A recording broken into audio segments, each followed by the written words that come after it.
Hi, in this video I'm going to cover the v-for directive. The v-for directive is used to iterate through a list and display something like image or ordered list. So first we need a list. So I'm creating the list here. So we need an array. So inside array we'll have multiple objects of the same structure. So for example, I'm going to just add the placeholders for now, and then I will add the object. So for example, just going to have 3 6 for now. So 1 2 3 plus 1 2 3 plus 2 5. Oops, one more. So you just add this. Now I say name colon item 1. That's a string obviously.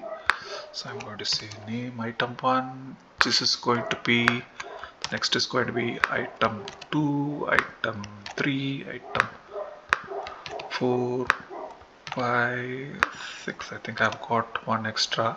I'll just remove that for now.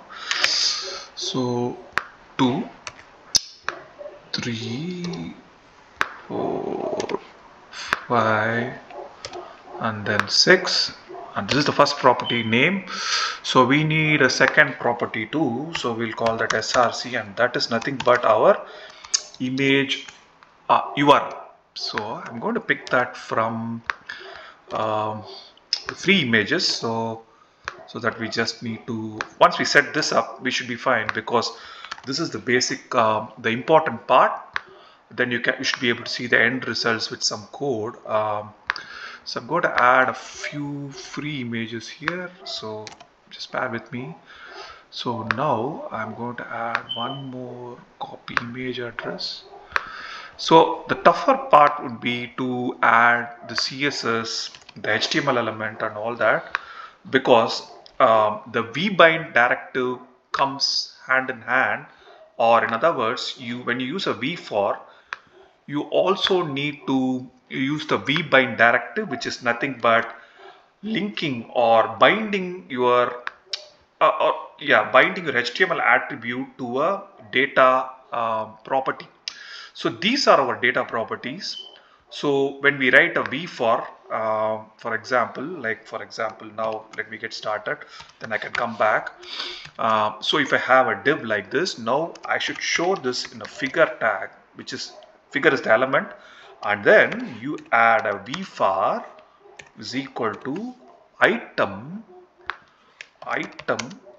from item list. Yeah, that IntelliSense was useful, from item list, because sometimes I get confused and I use is it item in or item from? Yeah, that's item in, sorry, that's not item from. So yeah, item in item list, and then now I'm going to add a image tag with the src, but this is where our vbind tag also comes into picture. So the vbind directive is actually very useful, where you have to, this is the attribute, this is the HTML element, and there's an attribute called src. To that you're binding a property or data property, view data property. So that will be, in this case, dot src. So you can have a totally different, you can see the results there, then and there. That hard that reload is really good side by side. So now you have this. Now there is another element called fig caption.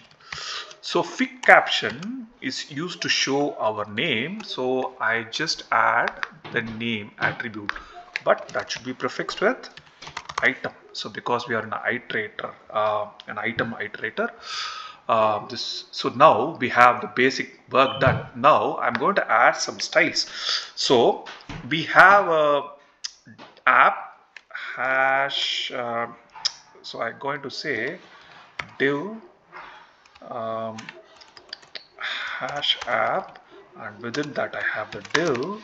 So for that I'm going to write some styles. So that style would be something like so if I say hash app background color light gray, okay. So now I've got this. For the time being, I will just remove this image tag and see how it looks. So this is how it looks. So now we have got some work to do. Now we have the light gray. Now I have to have display, because I'm going to do that on the inside div tag. I'm going to do this display flex. Okay. Now next, flex direction is wrap, right? So that's fine. Now justify content is going to be, let's make it center for now. So it seems to be getting to shape. Now let me also do a nice border radius, which is like 10 px for the rounded corners. So that's also there. So now the next one, the most important one, is getting the figure element to look better. So we need a set of boxes, and inside that we will have our images. So let me say 90px for now, and then I will say the background color, for example black. So that gets it there. Then we need padding for now, because inside this I'm going to add some images, right? So figure, inside figure I'm having the image. So for the time being, now let me try. I have to adjust the image also, or the width is fine. So height, because we have got images with different heights, so I will just adjust that to, like I say, height is 160px. So that seems good for now. So now I would say here b hyphen bind. I get this binding back. So I say item dot src, that double quote here should go off, and it should be here. So now we are getting some shape. You can see the padding coming in picture here. But why is this having an issue? That's because the height is 1px, but width, let me make it as 100%. Yes, that fits in there. That's good. There is something missing, like I have a wrong, probably a wrong flex wrap, probably. What is that? Yes, that's flex wrap. That's good. So that puts that in place. Now I have 3 images here. Now the next thing I have to be worried about is fig caption. So fig caption, I'm going to say text align, which is center. Let's put that in center. Then the color is going to be, let's say the color is, let's keep it white. That's simple. So white, what does that do? Let me white smoke. Okay. So that brings it there. That makes it pretty easy. So we have got almost everything. Now I am going to go and add more images. Like for example, I'll add this image address, copy image address. Now it's going to go in here, Control V. I'm going to add one more image, which is this one. Let's pick up this, copy image address. That's going to fit in here. That's good. Now I have one more image, which is from here. That's good. Copy image address. So we have 6 images here, and each has a different name. So everything is ready.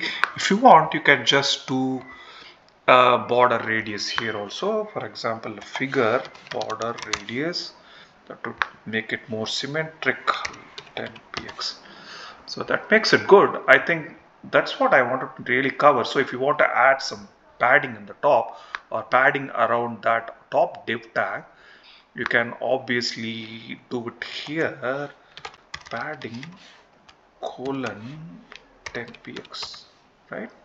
But that makes it better. But if you want, you can make it 20px, yes, 20px.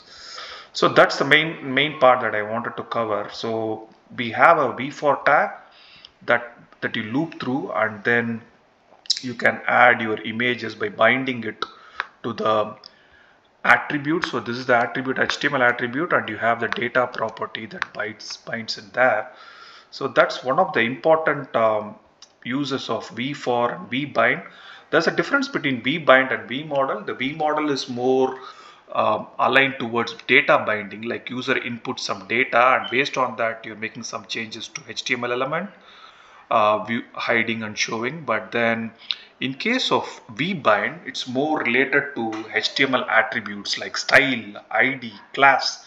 If you want to bind these, then you go with the vmodel attribute, and there is this slight syntax difference where you loop and get item.src, and then for the normal properties where you want to show the text, use this option.